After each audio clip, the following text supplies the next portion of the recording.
จากการประชุมผู้บัญชาการทหารเรืออาเซียนครั้งที่ 8 เมื่อเดือนสิงหาคม 2557 กองทัพเรือได้รับเกียรติจากประเทศสมาชิกให้เป็นเจ้าภาพจัดกิจกรรมสวนสนามทางเรือนานาชาติเนื่องในโอกาสครบรอบ 50 ปีการก่อตั้งอาเซียนกองทัพเรือจึงได้เสนอกระทรวงกลาโหมเพื่อขอความเห็นชอบการจัดกิจกรรมดังกล่าวต่อรัฐบาลและต่อมาเมื่อวันที่ 28 กรกฎาคม 2558 คณะรัฐมนตรีได้มีมติเห็นชอบตามที่กระทรวงกลาโหมเสนอ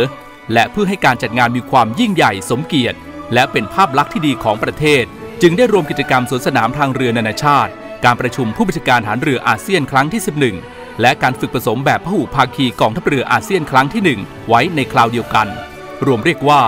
มหกรรมทางเรือนานาชาติเนื่องในโอกาสครบรอบ 50 ปีการก่อตั้งอาเซียนโดยกำหนดจัดงานระหว่างวันที่ 13 ถึง 22 พฤศจิกายน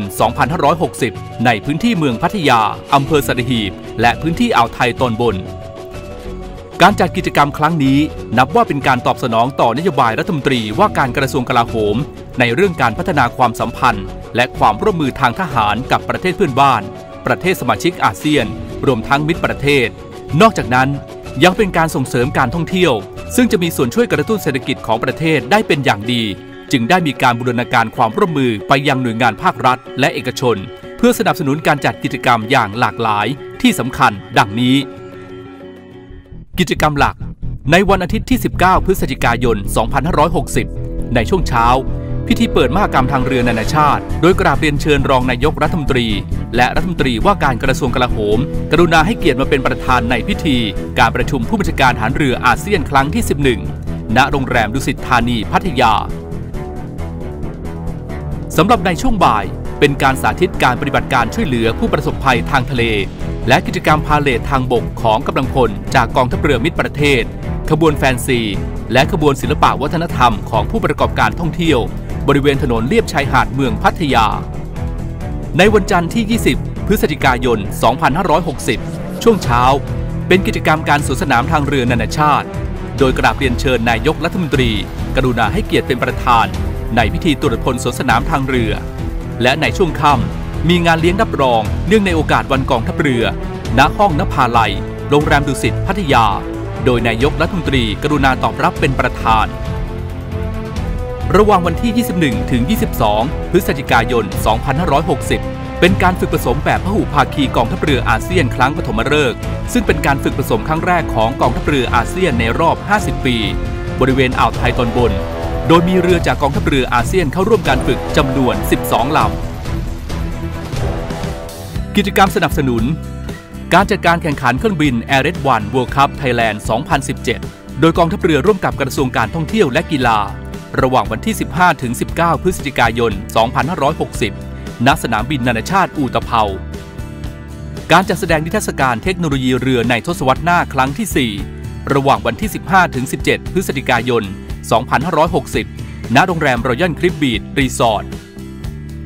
การจัดการแข่งขันเรือยาวประเพณีชิงชนะเลิศแห่งประเทศไทยชิงถ้วยพระราชทานพระบาทสมเด็จพระเจ้าอยู่หัวรัชกาลที่ 9 และการแข่งขันเรือยาวสากลนานาชาติประจำปี 2560 ระหว่างวันที่ 14 ถึง 15 พฤศจิกายน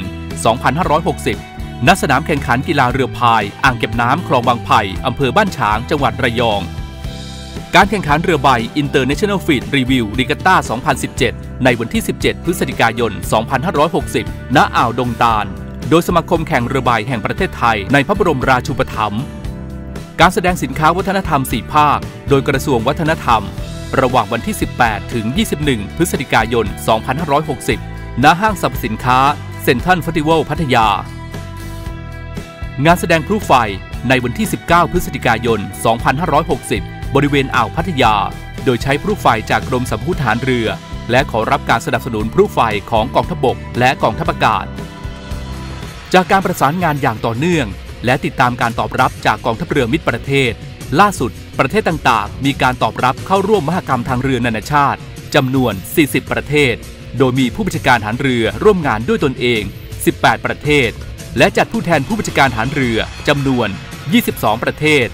ในส่วนของเรือและอากาศยานเข้าร่วมงานนั้นมีเรือรบจากกองทัพเรือมิตรประเทศ 26 ลำจาก 19 ประเทศโดยมีเรือของกองทัพเรือเข้าร่วมอีก 12 ลำ รวมมีเรือรบร่วมการสวนสนามครั้งนี้ทั้งสิ้น38ลำนอกจากนี้ยังได้รับการสนับสนุนอากาศยานจำนวน9ลำจากกองทัพอากาศเพื่อร่วมแสดงศักยภาพทางทหารของประเทศอีกด้วย